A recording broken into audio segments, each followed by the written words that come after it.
Yo, what is good? I am ULLR. I make tutorials, montages, and other Apex Legends based content. For button layout, I personally use right toggle as crouch, and I use right 1 as interact or pick up. The reason I started using right 1 for interact was so it was easier to loot. It was a lot more fluent without having to take my thumb off the look stick, and also it's a lot easier to loot a death box while moving on controller.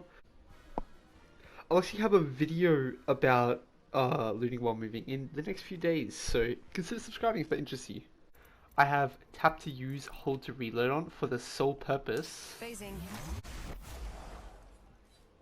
of me being able to use characters like Caustic, Watson, and Rampart without having to look away from their abilities to reload. For a quick example, if I was to stand in front of Caustic's traps like this, and I had hold to reload off and I had tap to reload, I would have to look away and then reload and then look back. But because I use hold to reload, I can reload while facing them. I can tap to pick up. I just personally find it helpful. You can do it near doors, Watson fences, rampart walls. It's a nice thing to have. I use hold to crouch, but I don't recommend using it unless you play claw. Make sure your L2, R2 button dead zones are on none. If you have your dead zone on anything but none, and for example we start shooting each other at the exact same time, I will win the fight 9 out of 10 times because I shot first.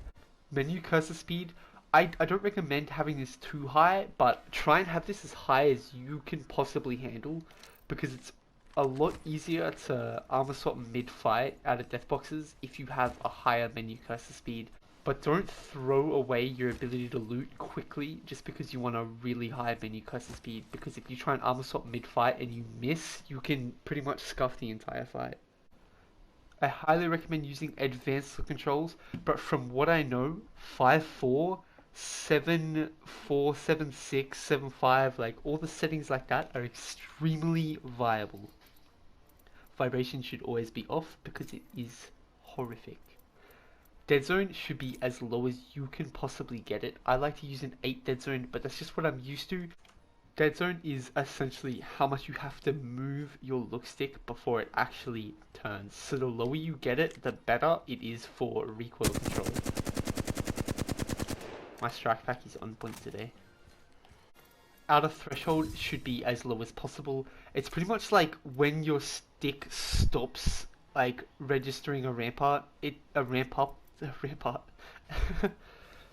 Response curve. If you have it low, then it's really like snappy and it's super. It's good for people who play with PC players, because PC players are fast and it's nice to have really snappy aim. But I personally think that having it like anywhere below 10 or like 9 is good. I personally like the feel of 7 response curve, but I would love to use a lower response curve. It's just I personally have fidgeted with this a lot and I like the feel of 7 response curve. That's just me personally. This is my sniper sensitivity. Feel free to pause the video here.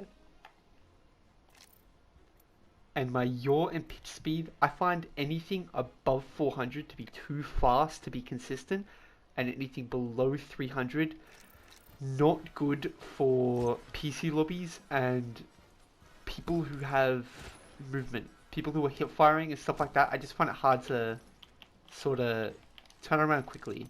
I usually do use 380, but I'm trying to use a lower sensitivity purely because I'm solo queuing through Diamond right now, and it's not fun, so I'm using a low sensitivity. These should always be on 0. They like multiply your original sensitivity, and it's just not good. Every pro says these are bad. ADS yaw and pitch speed. Mine is a bit controversial because most top ranked controller players do use 130, 130. Some use higher than that, but I personally just like the feel of 140, 140. I find it a lot nicer to be able to track. That was the worst tracking of my entire Apex career, and it was in a video.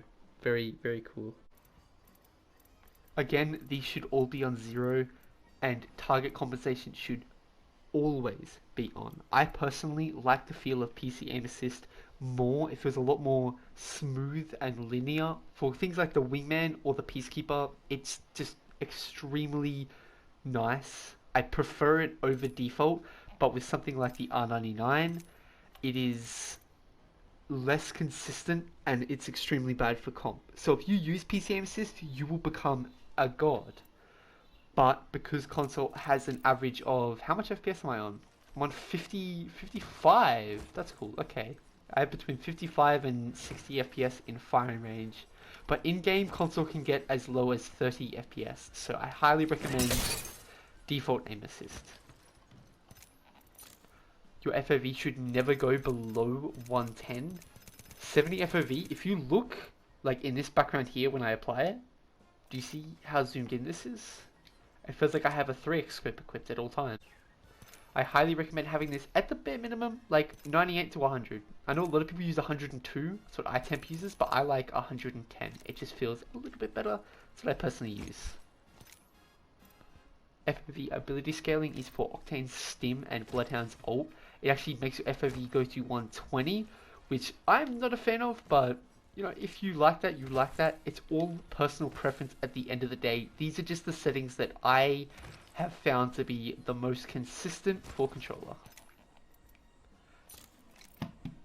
Thank you so much for watching. Consider subscribing. If you like this, like if this helped you, let me know. Like I would love to hear your feedback. Stay safe, friends.